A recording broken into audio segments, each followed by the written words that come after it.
Good morning बच्चों। जैसा कि मैंने आपको बताया था कि हम आज लेसन नंबर 6 ले रहे हैं, निर्यात व्यापार। निर्यात व्यापार में कौन कौन से कार्य किए जाते हैं। मान लिया मेरठ का कोई व्यापारी है, वो लंदन माल को कपड़ा, मान लिया कपड़ा, हाथ से बना कपड़ा लंदन भेजता है, तो वह कौन कौन से कार्य करेगा। सबसे पहला है कि निर्यातक ने, यानी जो आयात करता है, यानी जो माल को मंगा रहा है, उसने पहले एक लेटर लिखा होगा कपड़े के संबंध में कि हमको आपका कपड़ा चाहिए या इसके संबंध में, तो वह उसको पूछताछ का उत्तर देगा, है ना। सबसे पहले उत्तर देगा, ठीक, यानी जो कपड़ा वो लंदन भेज रहा है उसके संबंध में उस पत्र का उत्तर देगा, जिसे हम लिख पत्र कहते हैं। इसके बाद में है इंडेंट। इंडेंट प्राप्त करना, पत्र व्यवहार द्वारा व्यापारिक शर्तें। इसके बाद में पत्र व्यवहार द्वारा जो व्यापारिक शर्तें तय हो जाती हैं, उसके बाद में व्यापारी माल को भेजता है, ठीक है ना। और इंडेंट पत्र समुद्री द्वारा अथवा दूरभाष द्वारा भेजा जा सकता है। ये मैंने आपको बताया था कि ये आपके दो प्रकार के होते हैं, खुला इंडेंट और बंद इंडेंट। यानी व्यापारी द्वारा कुछ एजेंट को जो छूट दे दी जाती है वो आपकी खुला इंडेंट कहलाता है, और जिसमें कोई छूट प्रदान नहीं की जाती वो आपका बंद इंडेंट कहलाता है। आयात आज्ञा की प्राप्ति, निर्यात आज्ञा की प्राप्ति और भारत में विदेशी व्यापार का नियंत्रण आयात व निर्माण नियंत्रण अधिनियम 1947 के अनुसार होता है। निर्यात नियंत्रण आदेश 1954 की एक अनुसूची में उन वस्तुओं के नाम दिए हैं जिनके निर्यात करने से पूर्व आज्ञा पत्र प्राप्त करना होता है। यानी जिन चीज़ों का निर्यात किया जाता है, कौन कौन सी चीज़ें, उसके विषय में एक निर्देश पत्र प्राप्त करना अनिवार्य होता है, निर्यात पत्र प्राप्त करना अनिवार्य होता है, ठीक है। माल को एकत्रित करना, इसके बाद में वह माल को एकत्रित करता है। मेरठ का व्यापारी अब इंडेंट के अनुसार, यानी जो ऑर्डर आता है उसके अनुसार माल को एकत्रित करता है, ठीक है। इसके बाद में माल का संवेष्टन, इसे बोलते हैं हम पैकिंग। माल का संवेष्टन यानी फिर माल को क्वालिटी और क्वांटिटी के हिसाब से उसको डिस्ट्रीब्यूट किया जाता है और चिन्हित किया जाता है ना। ये इस तरीके से उसके ऊपर एक डायग्राम सा बना दिया जाता है। ये इसका ट्रेडमार्क होता है कि हाँ ये माल वहाँ पर जाना है, एक अलग पहचान बना दी जाती है। इसके बाद है प्रेषक प्रतिनिधि की नियुक्ति।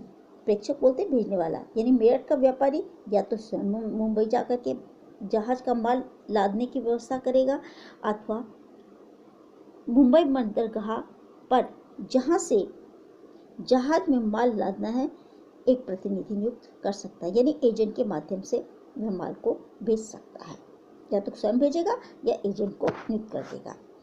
इसके बाद में माल को, मैंने आपको बताया था कि माल अधिकतर जहाज के माध्यम से भेजा जाता है दूसरे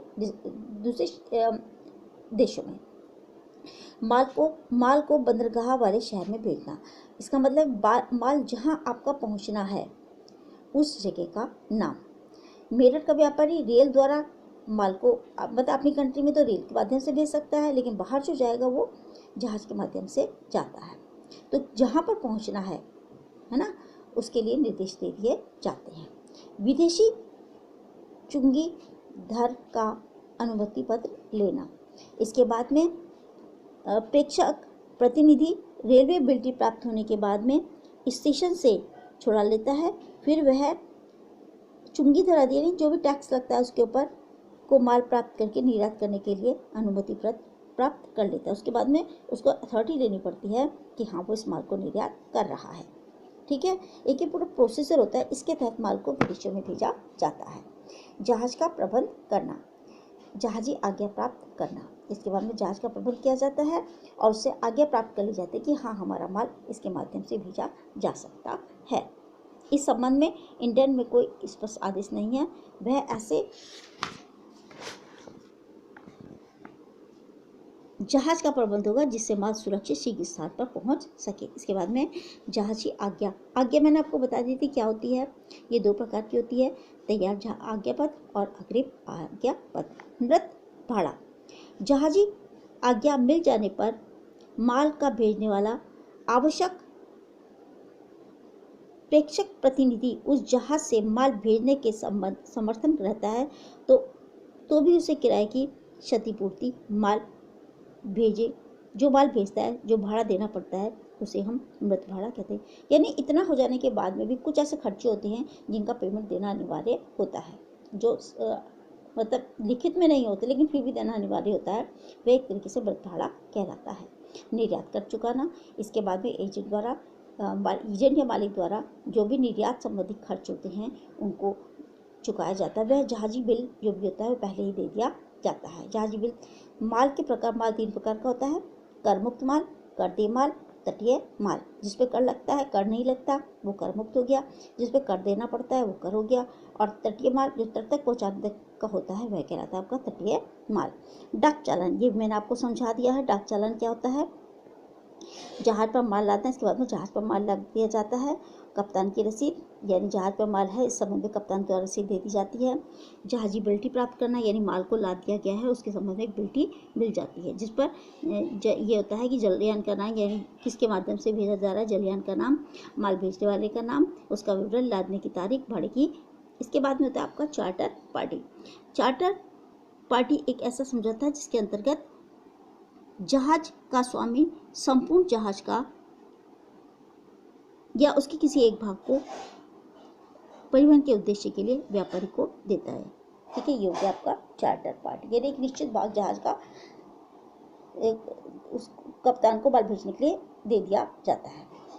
माल का सामुद्रिक बिना यदि कुछ इसका इंश्योरेंस करा लिया जाता है, यदि कोई रास्ते में डैमेज हो जाता है या खराब हो जाता है किसी कारण से, तो उसकी पूर्ति की जा सके। प्रेषक प्रतिनिधि द्वारा निर्यातकर्ता को सूचना देना। इसके बाद में जो प्रेषक है, यदि माल भेजने वाला एजेंट है, वह प्राप्त करने वाले को इसके संबंध में सूचना दे देता है। बीजक तैयार करना, भुगतान प्राप्त करने के, भुगतान कैसे प्राप्त होगा इसकी व्यवस्था की जाती है। आयातकर्ता को सूचना देता है। इसके बाद में निर्यातकर्ता आयातकर्ता को माल के संबंध में संपूर्ण सूचना दे देता है। तो इस प्रकार से ये प्रोसीजर पूरा होता है।